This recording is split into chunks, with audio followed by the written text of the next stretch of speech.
Hi,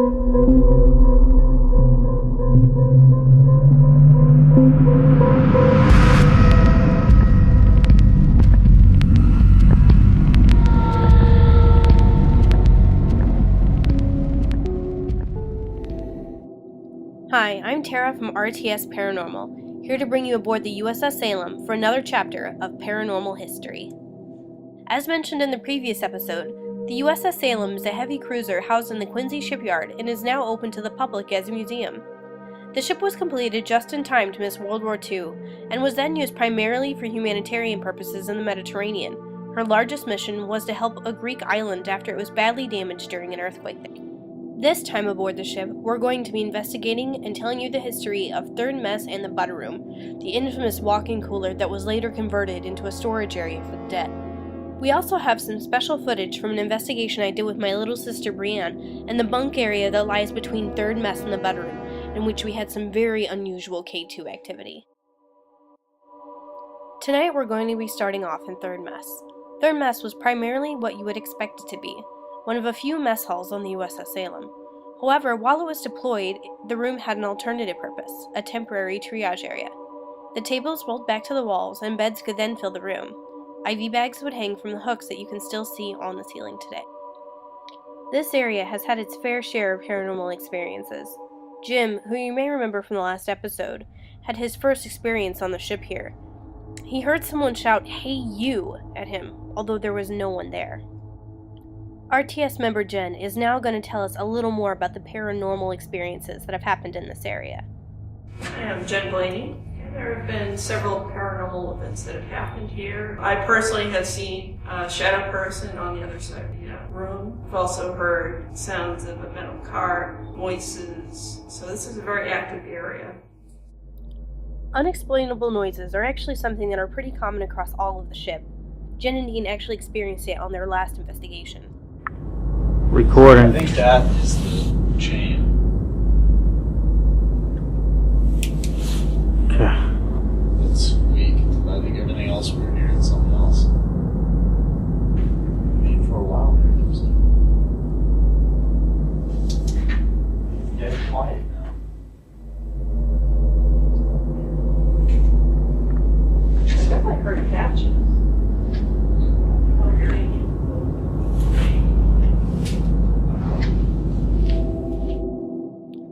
Dean later went and reviewed all of the noises that they captured that night, but as of right now, the evidence remains inconclusive. Third Mess is more than shadow figures and strange noises, though. I actually have my own paranormal story from this area. So here in Third Mess is where I had one of my weirdest personal experiences. In November 2011, I was giving a tour of the ship to about 20 people. I was standing about where I am now, and we started an EVP session. All of the lights were off, and as I stood here asking questions, everyone else was filling up the seats that lined the room. During one of the pauses while I was waiting for a response, there was a very bright flash of light, like someone had taken a picture like right here in my face. And I wasn't sure what it was, and I started asking, did someone take a picture? Is there something else going on? I turned on my flashlight, I started looking around the room, no one has a camera out. And I started to question, did I actually see anything? But I had seen something, along with the 20 people on my tour group and RTS member Jen, who was also with me. Apparently a ball of light had showed up behind me and then vanished. Because of this experience I shared with my tour group, Third Mess will always be one of the most haunted areas of the USS Salem for me personally. There have been fewer paranormal experiences in the next area we're going, the Butter Room, but it definitely has the creep factor. The Butter Room was originally a walk-in cooler and used for food storage, primarily for fruits and vegetables. So many people died during the ship's term of service, though, they needed additional areas to store the dead, and this once walk-in cooler was then converted into a makeshift storage area for bodies. One of the most notable things about this room is actually the smell. When you open the doors, it just smells like decaying food. RTS only recently began to investigate this room, and Jerry, another RTS member, had an experiment that he wanted to conduct in here. Since most of the dead stored in the Butter Room would have been Greek, he thought it would be appropriate to ask them questions in their native language during an EVP session. He recorded a tape that contained both the English and Greek versions of questions, and let it run while listening to the playback in real time. I know it may have been a long time since someone spoke to you in Greek. Do you understand Greek?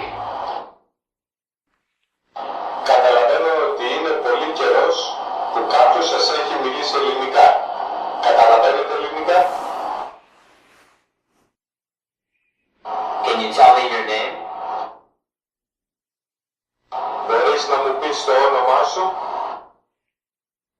I just heard something. Jen and Dean have also conducted EVP sessions in the bedroom. During their session, they heard several bumps and knocks coming from around the room. As of right now, the evidence is still for review and inconclusive. The rest of this episode of Paranormal History is actually footage from the berthing area that sits directly between third mess and the bedroom during a private tour of the ship that we were giving to my little sister. I had originally planned to film it simply as a reminder of her visit, but what we caught on tape was amazing and we had to share. To give a little bit of a background on what's happening in the next clip, Jim and I were telling my little sister about the different stories that we've heard about this area, and the story of a little boy who haunts the ship, possibly one of the Greek refugees who was on board while they were in Greece. And she asked why would there be a little boy down here, and I mentioned that this is the area the Boy Scouts sleep in. Because this is where the Boy Scouts sleep when they come on the ship. Probably. Oh, that's a good Boy point. Scouts sleep here? Mm-hmm. Yeah. Yeah, man. I couldn't do it. There's one kid who doesn't. Hmm? Oh, There's yeah, the little one short kid who doesn't. Is that the short kid? Yeah, You won't sleep here? good kid. He's, he lives here in Quincy. Mm-hmm. He, 5 minutes down the road. You're right. And he'll stay here all night right till they go to bed, and then he'll go home. Yeah, I don't blame him. He slept overnight once. Mm-hmm. He's a really good kid. Yeah. Square on the ball, no nonsense. And he told me that he woke up one night, last night he slept here, and he saw a little girl over in that corner. He's like, that's it. Yeah, that would be it for me too if I just saw like a little kid in the corner. It's so hard. Oh. Brianne and Jim are actually responding to the K2 going off right now. It never goes off when I have the camera pointed at it. After the K2 goes off for the first time, we convince Brianne that she needs to start asking questions. Ask if you're a little kid. What? Ask out loud if you're a little kid. Are you a little kid?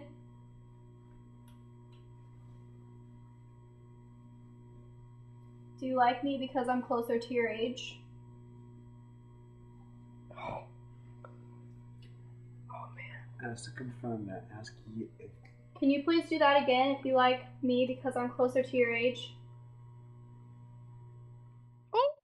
I couldn't help but exclaim when that happened. We very rarely get confirmations like Brianne was getting, and it was just very strange because the K2 only seemed to go off when she asked questions, and it would go off twice if she asked it to. It was very, very weird. So Brianne, what do you think about my friend? what do you think about it responding to you? It's friendly.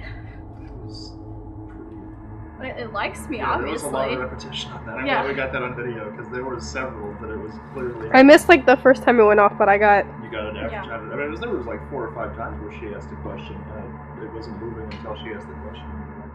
It was really weird. It only responded to Brianne, and if she asked the same question twice, she'd get the same answer. I would really like to know if you're still here with me. Are you still here? Can you make it go to bed? Oh, okay. Each time she got the same answer for a second time, we still were just surprised. We didn't expect it to keep going. And finally, Brianne was getting a little more daring with the questions she was asking. Brianne, this is crazy. It's only responding to you. Should I ask it to, like, touch my arm? If you want to. Could you touch my arm? Could you just come over and touch my arm? And at this point, things started to get really weird. I feel weird. Your leg, you have like a tingling sensation? Yeah, One like- leg? Brianne began feeling a tingling sensation in her leg, and it later spread to her arm. Yeah. Like this hand, not the hand with my glove. This hand. And things continued to stay weird when our radios, which had worked all night, started acting strangely. For most of it's actually good that you were standing there. I just wanted to make sure that. Yeah, because you actually have to press. Whoa, the what radio. was that? That was your radio picking up a signal. From what? I asked it if it was touching my hand. And then the radios went off. Brianne then began describing the sensation of a little kid hiding behind her. Like, you know when a kid just will stand behind you? Yeah. Yeah, like, put their face, like, right here to hide. That's what it feels like. Like, it just feels like he's, like, wrapping his arms around my legs. Like he's scared? Yeah. Brienne then decided to ask out loud about what she was experiencing, and the K2 responded. Are you hiding behind me? Watching this was pretty amazing. The K2 only went off when Brienne asked a question, and it didn't go off at any other time. There weren't any rogue K2 hits during this session. Do you like that I'm coming to talk to you? The K2 hits happened like that every time. After a while, they stopped occurring, and we eventually left the area, but not before we tried to debunk what we were experiencing. We weren't able to find anything that may have been able to cause it. And additionally, this sort of K2 activity is very rare. I've been in there several times where the K2 wouldn't go off at all. Needless to say, Brienne's first experience on the USS Salem is something she's always going to remember, and one of the strangest personal occurrences I've experienced there as well. In the end, it's just another night on the USS Salem for the RTS Paranormal team, and another episode of Paranormal History.